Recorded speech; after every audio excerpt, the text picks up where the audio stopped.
Hey all, I wanted to update you on three really kind of cool projects I'm working on. And the first one is a collaboration with a group called Styles, styles3d.com.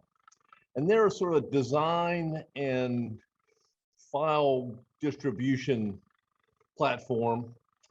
And the thing that makes them sort of stand out amongst the others is their designs are really kind of fine furniture.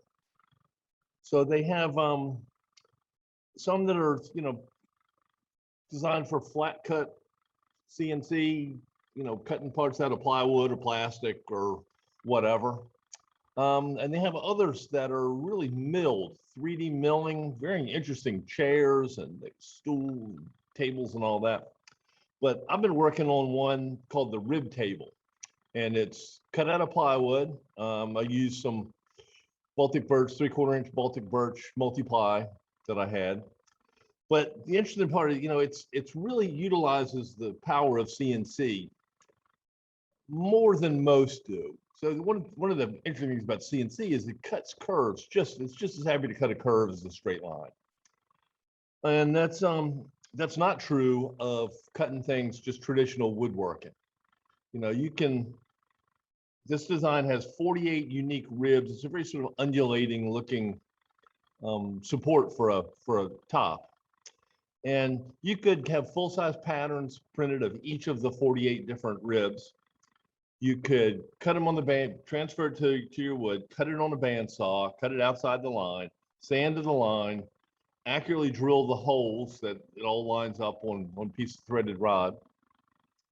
And you could do it, but it would take forever. It'd be really hard to do to get an accurate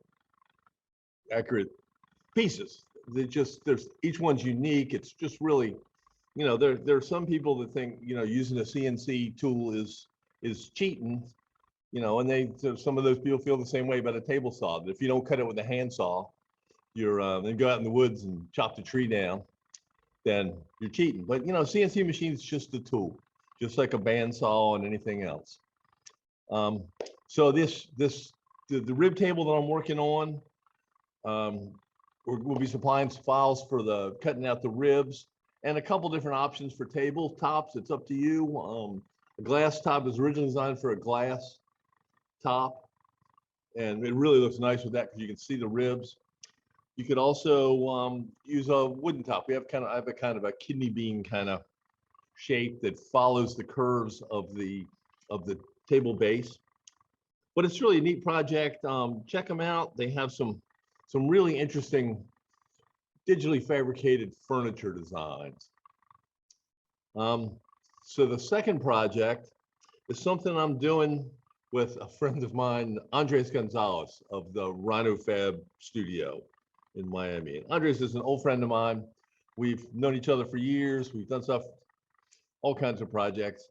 He is an expert at Rhino, the Rhino software, and Grasshopper, the visual programming interface for Rhino.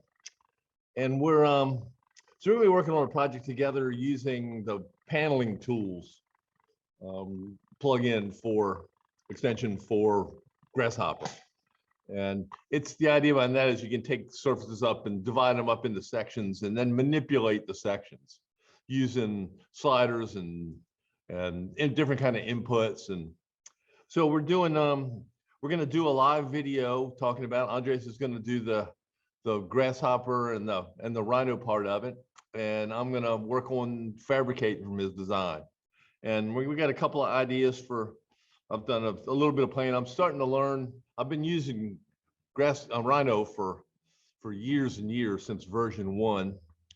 And the Grasshopper I've done a little bit with, but not nearly as much as I would like to have. So I'm learning some of that. It's sort of an old dog, new tricks kind of thing. But I'm really kind of excited about this. So stay tuned, and we'll let you know when we're going to be doing our the Andres and Bill show, and along with his friend Pietro, who he'll introduce and tell you about. So it's a pretty neat one. It's coming up soon. We'll be doing a live video session.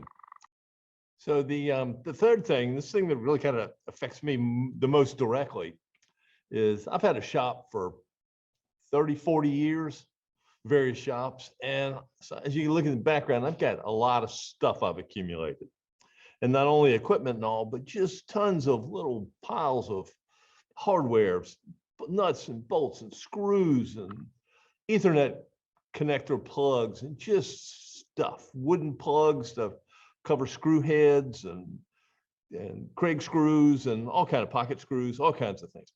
So, and they're all, they're in baby food jars and little piles and just all over the place. It's like massively disorganized. I can never find anything. So if I look for something, I spend about 20 minutes looking for it if I need it. Then I start cussing and I give up and I go to the hardware store and I buy one. I pay way too much money for something that I already own. And it takes at least a half an hour to find a 15-cent nut or washers or whatever the thing is I need. So about a year and a half or 2 years ago, I ran across this guy on YouTube, and I'm going to mispronounce his name, Alexander Chappelle. And he had this really cool sort of modular bin organization system that you 3D printed. And I had a couple of low-end 3D printers. So I started printing these little boxes, and they're kind of functionally 2-inch by 2-inch by his are about 3 inches deep. And I shrunk it down to about 45 millimeters, so a little less than 2 inches, just because I thought it was a little too deep for my use. So the one module is like 2 by 2 or somewhere around there. And he has, 1 by 1 bins, 1 by 2 bins, 1 by 3 bins, 2 by 2s, all different sort of variations on the theme. So I started printing these and putting stuff in it. And I decided I need to organize them a little better. So I started making plywood trays, basically, that were a sort of a 5 by 5 matrix of these to hold these little bins.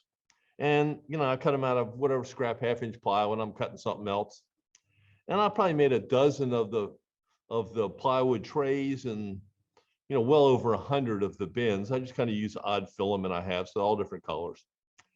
And since then, he has updated. I'm sort of stuck with this system that I started using.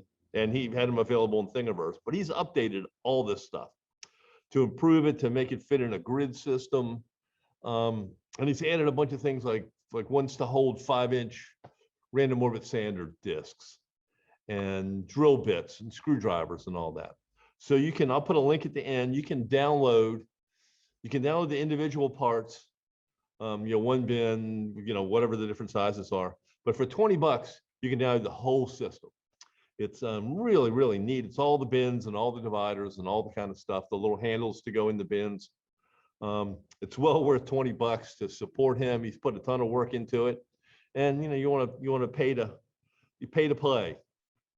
So I'm really kind of excited about this because I've got this pile of trays. If I want to find something, I still have a lot of labeling to do, but if I want to find something, I at least know where to look, that it's not, on the floor or in a drawer or on top of something or behind something. So anyway, those are the 3 things I'm working on, that I've been working on recently that I think are kind of neat. And I just wanted to pass on. This is sort of my current projects. Take care.